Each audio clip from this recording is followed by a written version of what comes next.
Adlaw nga Martes karon mga kaigsuunan, petsa 27 sa bulan sa Setyembre tuig 2022. Pagbasa kinutlo gikan sa Ebanghelyo sumala ni San Lucas kapitulo 9 bersikulo 51 ngadto sa 56. Sa dihang nagkaduol ang adlaw na si Jesus mukayab na sa langit, nausa ang iyang hunahuna sa pag-adto sa Jerusalem. Mipadala siya og mga sinugo nga nag-una kaniya ug nangadto sila sa usa ka balangay sa Samaria aron pag-andam sa tanan alang kaniya.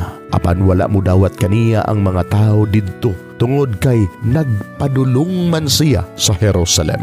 Sa pagkasayod nila niini, ang mga tinun-an nga si Santiago ug si Juan mingon, "Ginoo, buot ka ba nga mosugo kami nga mag-ulan ug kalayo gikan sa langit aron mga sunog sila?" Si Jesus milingi og gibadlong sila ug mipadayon sila paglakaw ngadto sa laing balangay. Mga igsuon, ang Ebanghelyo sa Ginoo. Daygon ikaw, o Kristo.